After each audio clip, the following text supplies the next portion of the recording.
I am Natalie. In my work as a healer, therapist, and in this podcast, I consult the spirits, guides, and counselors. I have been working this way for over 13 years, and this connection has existed from the day I entered this world. In this podcast, In the Heart of Being, a spiritual journey, the spirits, guides, and counselors connect me to the layers of being, dimensions, and the library of knowledge, where we connect the spirit with the body, which I love to share with you all. Will you join us in our quest, weaving the unknown into the known? So today, Disha and I are going to talk about the soul. Most people talk about the soul and they use it very easily. But we were talking about it and said but do we even know what it means? We use it like something, like we take a cup of coffee in a way, you know? Yeah. Yeah, because my soul really wants that. I want to know what my soul's purpose is. Actually, the soul doesn't think like that at all, you know. But the soul is something that is bigger than our identity in this life. So I am Natalie, Disha is Disha, but that is our identity. Yeah. And the soul is something that is in a way, I call it overshadowing us. It's the one that gives the urges. It's the one that gives the dreams. It's the one that makes you walk a different path, shows you a different way. It's the one that wants to be alive, because as a continuum of wisdom and knowledge and energy and light, without a body, it's just a cloud. You know, we have the cloud now. We take everything in the cloud. And you could say, like, the soul is a certain way, is a certain cloud, and we just put that in the cloud and that in the cloud, and we don't even know what's in the cloud anymore. We got distracted. So we try to get something out of the cloud, and sometimes it's very difficult to get it out because we don't know where we had put it. You know? In a way, the soul works the same. And that has to do with how much in tune you are with with your true sense of you, which means when I talk, the part of Natalie is the one that is moved aside. So the soul in me is the one that is doing these episodes. And sometimes you use like experience of the life of Natalie or the life of Disha or other people just to make it understand. But when our soul is talking or gets its presence in our lives, it also gives you a different feeling. In a way, you become lighter and taller. You become less self-aware. Yeah, so it is, the way I could describe it is like I am in the middle and I see. So presence is a way to get in touch with this part of you. You know, it sounds like this creative force, this flow of energy, so to speak, which when you put aside your form identity, Natalie, Disha, aside, and then it flows so much so when we say that we are doing something, we are in the moment, in the zone, that we do not connect to our physical side identity anymore. I don't know. But I don't know. It's not like when we are in the zone, because most of the people, when they are in the zone, they tune out. So that's a different thing. They get like this blank way of looking in a way. You know, they cannot see. Okay. They get totally absorbed by it. But when the soul gets through more and more, the thoughts become less, and they say the words become more prominent, which means that in a way they are more true. The interference gets less and less, because the identity, in a way, dissolves more and more and more. And I believe that as humans, in this day and age we live in, this is where we are going. We are shedding our identity. We are shedding our identity. And like in the other episode, when I talked about the road, that the Spirit said, you know, like the easiest way is that you would see the beginning and the end. And we are transforming as humans. So we're becoming actually the enlightened beings we have always been. Yeah. But we all wanted to be in this life, to feel how it is to have this body, to feel how it is to have an identity. Because the soul is just consciousness. It's a field of knowledge and of experiences. But experience without a body is so different. Yeah. So it likes this connection in a way. Yeah. Yeah.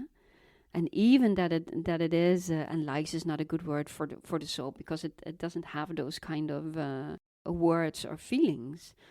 But by connecting to a body, in a way, it can sense the sensations it brings. Huh? It becomes aware of itself. I would say no. Mm. I had to think about it for some time. I would say no. I don't think it becomes aware of itself, because when that does, it identifies. And even that we all have a certain soul part, this soul part is always connected to everything that is. That's what I meant in that when the soul, when you talk about that, the reason we experience in the physical form our experiences is for the soul to sort of become aware of itself as a part of the one consciousness. But I never believe that the soul becomes aware of itself, because the soul is a presence. And to become aware of yourself means you need to have an identity. And is it through the form identity that we realize that we are not an identity? No, they say. No, because the identity is the one that is making room for the soul. And the soul is the one that is expanding the experience without identity. So the image that comes in my mind right now is that the soul, as this energetic manifestation, is in a physical form, a body, but when it starts to expand, the physical body can be very restrictive for that expansion. Well, that's not true, actually. No? That's not true, because the most interesting thing is when the soul gets more, in a way, more hold of the body, is the body is used, but the experience is totally different. Oh, can you explain that a little bit more? Because it feels like you can move freely through the whole body. And it is like, now we see like, I'm touching my leg, I see there's a leg, but you don't experience it like that anymore. It's energy. It is energy. This is when the soul is more present, it becomes more and more present. You become the field, and the body is in the field. And I always say, when people are becoming very fearful, the field is becoming smaller than the body. And then a lot of things happen. Yeah. And with this, when the soul gets more space, actually is expanding and expanding, it is taking inside the body the energy, but also outside. And it means, in a way, you are light, you are energy, and you are white. Yeah, this is how they show me. I wish, if I want to make you feel it, how it feels. But for me, it is like, there is no me. There is no me. There is no me. There is waves. There is energy. And even that is not. So it is expansion. It is expansion and expansion. This is what you feel. So the body is something that you can use, but it's not something that holds you back anymore. And when the identity is here, it's the other way around. Yeah. The body is always the one that is holding you back. Yeah, it makes me just want to reverse the whole process in the first place then. But that's actually where we are going. This is where we are going. We are going to change it because we have learned, in a way, what identity is, how it is to be, in a way, trapped in a body. And now that we have learned this, we will turn it around again, how it will be to be like this expansion of consciousness, using this energy field of what we call the body. But then it becomes like you're traveling inside. You know, when as a child you had like this French series for children with this man with this long beard, and it was about the body. and he would explain how it would work if you would get like a virus or something like that. And I thought it's very nice to see. And even when I was older, if I would see it, I would always watch it, because then they would go inside the body and with their little plane, and they want to go into the blood flow, and then you had the virus, and they had like this long teeth, and they were fighting, and it was really funny to see. But in a way, when the soul enters the body more and more, it's not that you have to fight anymore, but you just flow. You flow all the way from the top to the bottom. And when that becomes more prominent, actually, then the total sense of body is gone. It sounds like we all need to develop that presence as an everyday something to do. Do you have some suggestions on what we can do, physical, like an act or something, which helps us to develop this presence? So I sometimes give this example to one of my clients. I said, you remember when you were on Google Maps and you need to go where, and you have like this little arrow says you are here. Yeah. I said, are you truly here? So sometimes you need to remind yourself.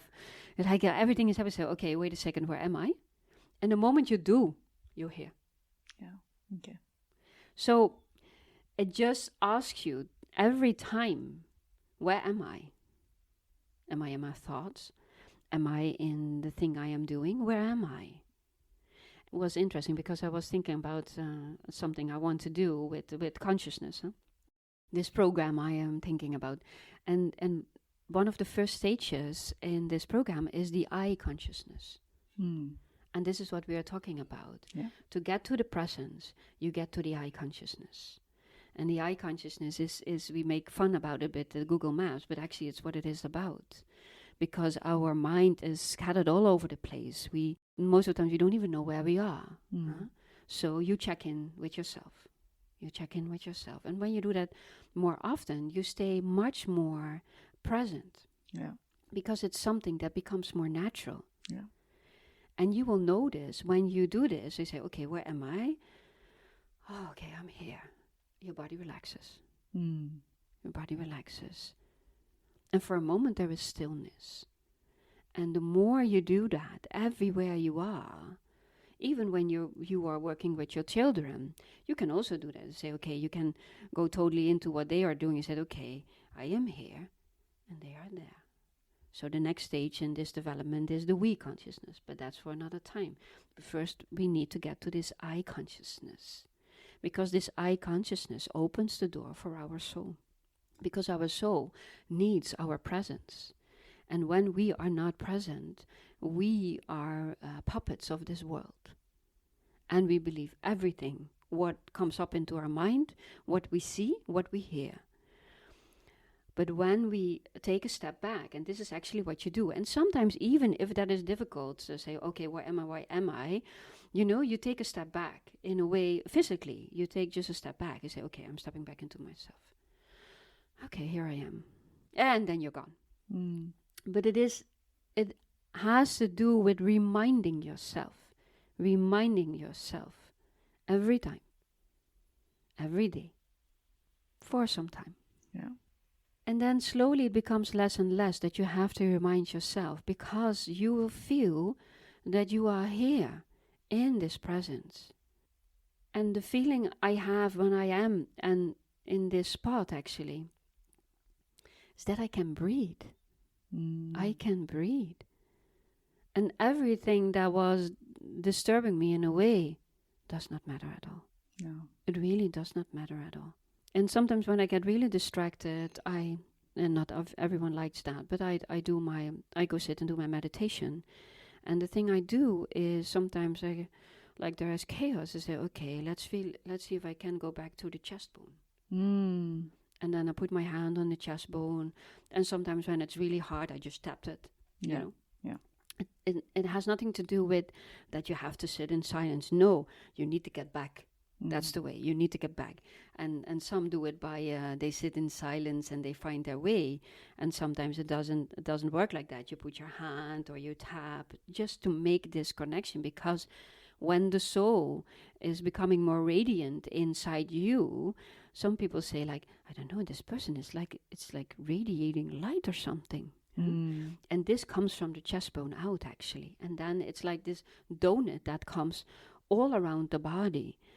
And so that are ways just to get you back. That's beautiful. There's a version of what you just explained. I practice is I sometimes focus on if I feel there is a body pain somewhere and I'm ignoring it, and I'll take that quiet moment to just sit and focus on that part, and inner awareness, to bring that inner awareness to that. And when I try to do that, it's very hard to begin with, but then it flows. Yeah. It flows. Yeah. Yeah. I used to have a yoga teacher, and she would always say, like, you take your breath to it when you feel this unease in your body. And I tried for some time. And I don't know, a couple of years ago, I did another course, and this man said, it's like when you feel the pain in your big toe, it's like the toe is breathing. I thought, oh, that I can do. Yeah. So sometimes it's the same message. Yeah. It's the same message. But he explained it in such a, and this works for me, a visual way that I said, oh, I see my toe breathing. I see my toe breathing. And I could work with that, And it is when we put our awareness into something, the more, if you have unease in your body or unease in your life, the more resistance we feel, the bigger the growth. Yeah. Yeah. And this is also part of the soul, because the soul came just to experience through your identity, Yeah. And so it throws things on your path. And you're like, what? No, I don't want this. Why is this happening to me? They answer me, my spirit answered me and said, because you always forget who you are. You always, and then for a time you find it, and you're in this peaceful thing, and then you let yourself be distracted again. So in the end, no matter what in our lives, if it is on our path to reach a certain consciousness, things will be thrown at you until you learn. Yeah, I'm not a fan of learning. That's why they talk about it. Well, I like to evolve, But don't you think, like, imagine if it was all smooth sailing? No, I don't want that also. That would be so boring. It would be definitely boring. Some people, sometimes they tell me, like, but we're going to this new phase and we don't have any emotions again. I say, well, life can, I say, enjoy it. Enjoy it, because imagine if everything would be like very peaceful, then we can even know what it'd be like to have anger or fear or sadness or happiness or stuff like that, because it would be very monotone. Flat. Yeah, flat. Yeah. And so, and the soul, this part of consciousness, they choose Disha and me and all of you because, they wanted to experience how it would be to have your emotions. And it cannot experience it directly, but indirectly it does, it can sense the sensations in a way. And when it is time, the emotions will become less and less and less. And then you become this consciousness, you become this awareness. He said, oh, there's also a reason why you sometimes step out of it. I said, yes, I do. Yeah. Yes, I do. Because there will be long enough time that we can be that. But Natalie also came to experience this world, like Disha did, and all of you. And well, then in a way, it's fun to enjoy the drama. It is. Yeah. And it is drama if we see it as drama. Yeah. And most times we do. Yeah. We do, and say, why is this always happening to me? Well, because the soul wants you in a certain place to overcome the limitlessness you have attached to yourself. So can you discuss then perhaps how can we have a better relationship with our soul? Acknowledge my existence, it says.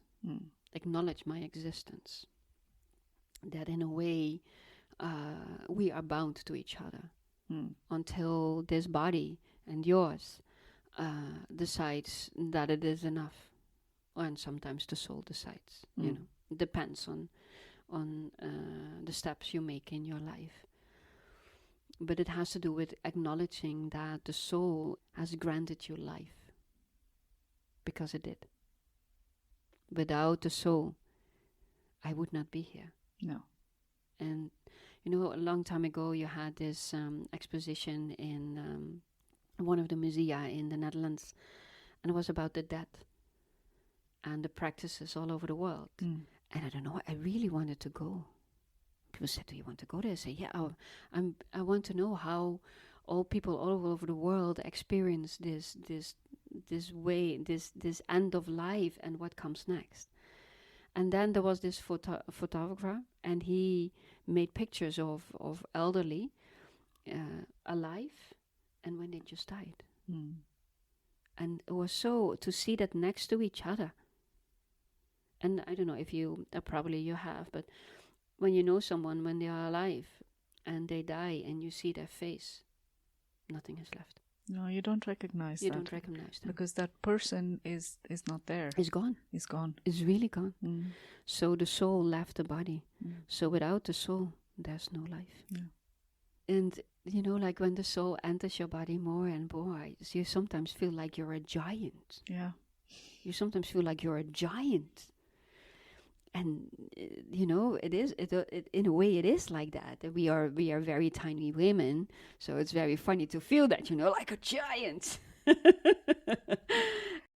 And the only way to make you feel and understand the way it is to acknowledge this part of you, so that you can also feel like this giant. And it has nothing to do with being big or amazing or stuff like that, because those things do not exist in this part of awareness, this part of consciousness.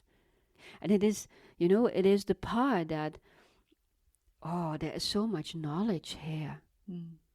That if you're a person that loves to experience, you know, you can experience for a while, and we do in this world. But experience as an identity, a person, the world of the soul. Wow. The image that comes to my mind when you were describing this is that, you know, when we acknowledge the presence of the soul that we all have, our own, it's almost like then the victim and the blaming for how events happen in our life, we think it's happening to us. And then it turns from that to a place where, okay, maybe this is what my soul wants to experience. So it's in service to the experience that the soul wants. Yeah. So let's go through that. So then it becomes more of a playful exercise in experiencing life. Yeah. Yeah, this is exactly what it is about. This is exactly what it is about. That if we tell ourselves, why is all of this happening, then you will feel miserable. But when something happens again and again, you say, okay, this is interesting. What would actually be the meaning of this, you know? It's a whole different, and still, then you are still identifying with it.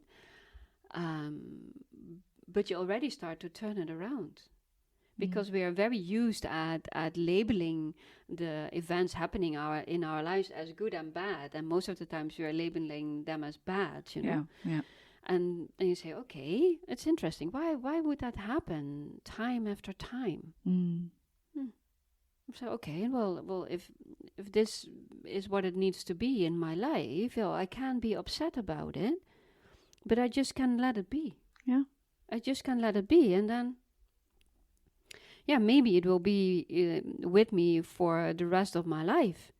I don't know, maybe not, but this is it. Yeah.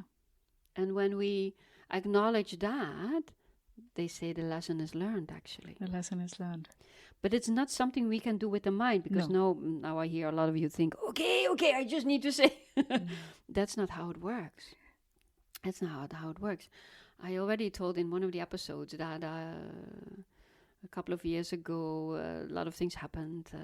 I got a burnout, and my father died, and I was broke, and stuff like that. Nothing was there. It was very black part. And then and I was fighting against it a lot, a lot. And then one day I just got this insight. I thought, you know what? Maybe this is what it's going to be for the rest of my life.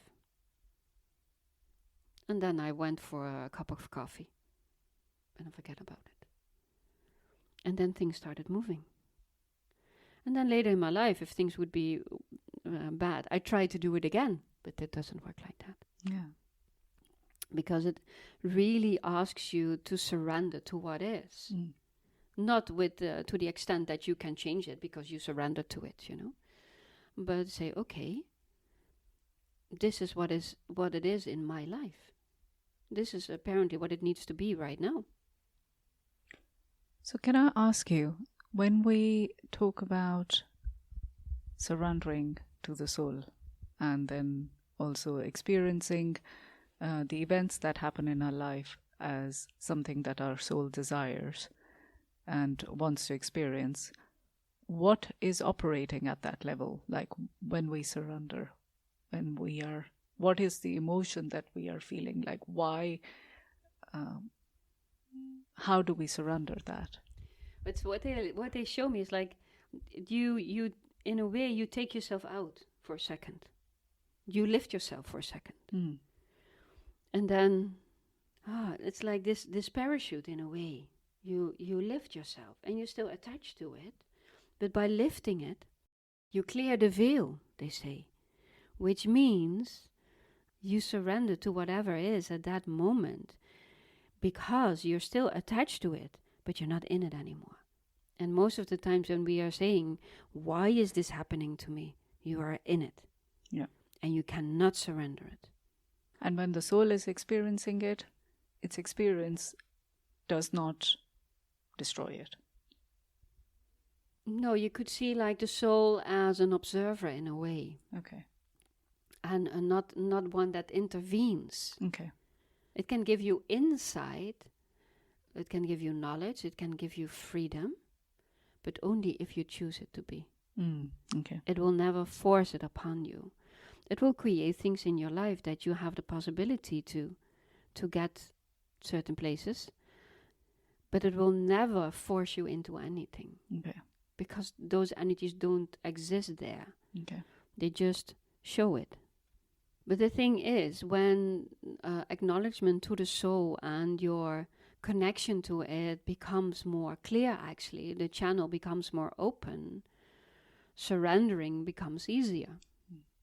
Because the identity is dissolving. Yeah. Yeah.